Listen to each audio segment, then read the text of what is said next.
Hey everyone, it's me, Sloth. And in today's video, I will be finally going over my Warlock guide since my other Warlock guide is completely outdated, as many of you already know. Since Warlock got brand new abilities and the old guide uses the old abilities, this is my new updated version. I'll be going over all the abilities, how to become a Warlock, and my own build. If you found this video useful, do be sure to give it a like. And if you enjoy this type of Vesteria content and want to see more of it, please consider subscribing to my channel. It has come to my attention that only a small percentage of people are actually— No! Now the first ability I'm going to be looking at is Dark Ritual. This move is pretty self-explanatory. All you do is just, you take some of your HP and you get MP in return. What I really like about this move is that you can kind of combo it with Desecrate to just get all your MP and HP back. And it just completely gets rid of the need to use MP pots. Another thing about this ability is that it looks funny when you combo it with emotes. The next ability I'm going to go over is Desecrate. Now Desecrate, in my opinion, is Warlock's best ability. You basically just get this giant ring around you and it does lifesteal. And it damages enemies. It's really good and it has a pretty short cooldown. You could just run at people with it. It's really good in PvP. It's especially really good in PvE. And this is just a must-have for all Warlocks. I recommend you max this out no matter what build you use. But then again, it is up to you. But yeah, this move, it's just really good. Warlocks also have Pillage Vitality. Now this move is actually from the old kit. But now you can't really combo it with Simulacrum and it only maxes out at 5 instead of 10. I still think this is a pretty solid move. Warlock has very poor single target DPS. This is like one of their only abilities for that, and it's still not very good. But it is some extra healing when like Desecrate's on cooldown or you need to like get healed from a distance. Now this next ability, in my opinion, is Warlock's worst ability, and that is Chain Binding. Now this ability, you throw like this projectile that, you know, never lands. But yeah, you get this chain and it just binds an enemy in place for like 3 seconds. Now I believe the original intention of this ability is for PvP, but it also sucks in PvP because if you use it on someone, a mage can like blink out of it and a warrior can roll out of it, and it's also just like really hard to land. So in my opinion, this is Warlock's worst ability. It has pretty much no use in PvE because enemies are just easy to chase anyway. I mean, I guess if you are the one being chased, then it might be useful, but if there's usually hordes of enemies, it's not going to be that useful. And it also does not work on bosses or giants or any of those like resilient enemies. The next ability is Dark Pulse. Now this ability, you like sacrifice a bunch of your HP to do this massive AoE attack that will slow down enemies, and it just does a lot of damage. So this one is, all the abilities I'm showing here are maxed out, by the way, but you kind of just do that and it instantly kills them, but it also took a good chunk of my HP. Honestly, I don't really like this ability for PvE just because there's a lot of better options for like killing hordes of enemies than this, because it's kind of has to charge up. Although I do think this move is better in PvP, even though it can easily be jumped over. That's the only purpose I'd see in this ability. But other than that, I don't. This ability, it's just too slow. It has this massive charge up. You lose a whole chunk of your HP, and I don't think it's that much worth it. And now the last ability I'm going to show is one of my favorite moves, although it's kind of broken, is Blood Plague. This is the most infamous move in PvP because it's really OP in PvP, but basically you do this like weird smoke thing, and then a bunch of enemies are on fire. If they touch other enemies that aren't on fire, they'll like catch on fire. And it's just a really cool ability. But it also, notice how the damage they're doing is like 34 damage per tick. Basically, it does more damage the more like max HP you have. Not like HP in total, but like, say if I eat these cookies that increase my max health, you'll notice that it now does 43 damage per tick. And I can increase this even further if I get things with vitality, so like these Archmagius robes and this Blood Mage hat and this Vibrant Scythe. If I do all of this, then it does even more damage per tick, 59 damage per tick. So I've seen builds in like Coliseum and stuff where people do full vitality just to like troll people. And yeah, this move is kind of broken, and it's also really easy to use. This is why when I grind rebirths, I just use Warlock, because it's just really good at grinding enemies. So in order to join Warlock, it's just like any other subclass. You need to be a level 30 mage, and you need to have no other mage subclass like cleric or sorcerer. The trainers in Tree of Life are actually all pretty easy to find. All you have to do is warp here once to find the Warlock one, climb up these stairs, and then right in this room you'll find the Warlock trainer. Just talk to her and yeah, you'll be able to join Warlock.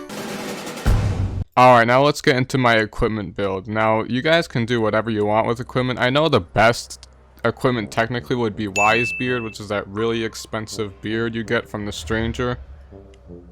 But I'm not rich enough to have that beard, so you're just gonna have to deal with me using a slime infused hat. This hat, again, pretty easy to get. Just get it from a pit slime in the pit. And for the robes, I use Archimagius robes, because these give you vitality. Vitality increases the damage of Blood Plague. And besides, it's free vitality. It's just kind of an OP robes. The only exception, though, is that vitality doesn't let you use multi-bomb. So if I do need to use multi-bomb in a situation, I just have to switch to robes that don't have vitality on them. But other than that, I'm going to be using these robes most of the time. Now for the staffs, staffs are complicated because there's just a lot of good options for mages with staffs.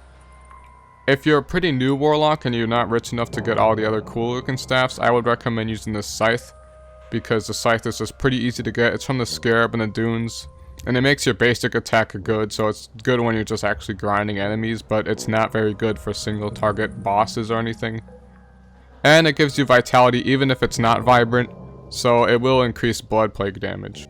If you get a Forgotten Staff, I think this is just way better at grinding mobs. But I know it's really popular among AFK farmers.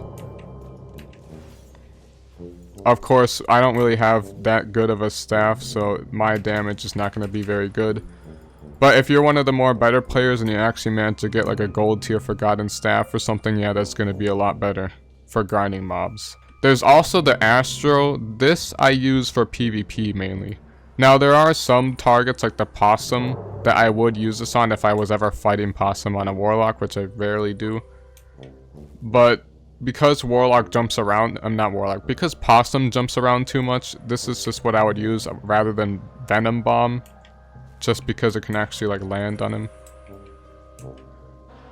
But yeah, when you're dealing with bosses or giants, usually Web Staff is the way to go. Of course, then you can't have these on. You need to have 30 dex, rest intelligence, and you get a really good multi-venom bomb. This is good against bosses, like giants, and ones that are just mainly stationary. And you can combo Venom Bomb with Desecrate to do some really good damage, because normally I only like multi-venom bomb on Cleric, because Cleric has the Holy Magic buff, so it's just straight up better on Cleric. But since Warlock can combo it with Desecrate, it's also really good on Warlock. And for the boots, you can just use whatever, but I use Scarab Tongue boots. You're just straight up faster and can jump higher. There's no reason not to use these boots. So yeah, that's why I use Scarab Tongue boots. Now I'm going to go over my stat build. So for my stats, all I did was 30 dex, rest intelligence. This 59 vitality you see here is all from equipment. I did not put a single point into vitality. And that's so I can just switch out of it to use multi-venom bomb. But 30 dex without this vitality in the way, yeah, you would get multi-bomb. But another reason to use it is because you get this really cool perk called Unwavering, which reduces all ability cooldowns by 20%. So it allows you to spam abilities faster, which makes like grinding a lot easier. And it also could increase DPS with the right builds. But you do lose out on 30 intelligence, although I think that 20% less cooldown is worth it. But yeah, the vitality from all the equipment helps Blood Plague just be a better ability. And the rest is into intelligence, because most of Warlock abilities, I mean all of them, they're going to be intelligence based. And now for my skill build. So obviously with Warlock, there's a lot of different builds you can make because there's a lot of different abilities.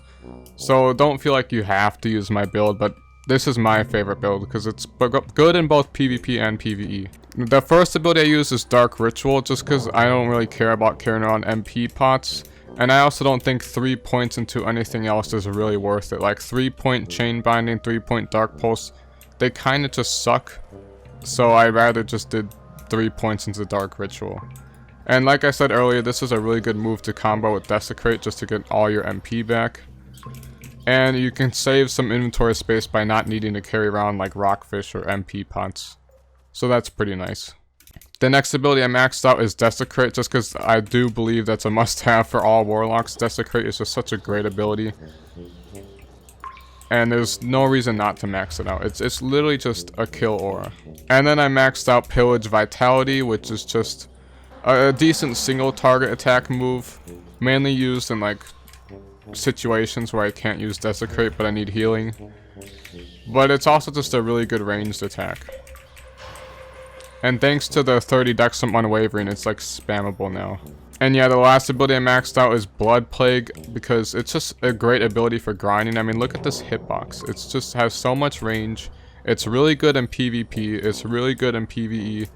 And there's just, like, who would max out Chain over this? There's no reason to. As for the other abilities, you can just do whatever you want. Obviously, adventure abilities, you do want to have Max Magic Missile, just in case you have to use stars or something. And for the Mage book, I just maxed out Mana Bomb and Thunder Call. Some people might prefer Max Blink, which is also cool, because I don't really use Thunder Call, so maybe you could just put points into Blink instead of Thunder Call. But who really cares? Blink is Blink. It's still a really good ability with no cooldown. Well, that's going to be it for this video. I'm sure people are mad at me for introducing more people to Warlock, because I'm going to be honest, Warlock is a very annoying class to deal with in PvE and PvP. Just because in PvE they kind of like steal everything, in PvP they're just really OP because of this ability. But for all the Warlocks that watch this video, I hope you did enjoy. My next video will probably be a subclass tier list and just a complete tier list of all the subclasses. I do want to wait until making more subclass guides until like that whole rework comes out. In case most of you don't really know, but on the Discord they're working on like this massive rework for all the subclasses. So I do want to wait for that to come out before I make other guides on like Paladin and Trickster and so a tier list just sounds better in my opinion. But if Vesteria does magically get an update before then that will be my next video priority. But I hope you did enjoy. Be sure to subscribe if you haven't already, and that's it from me. Bye.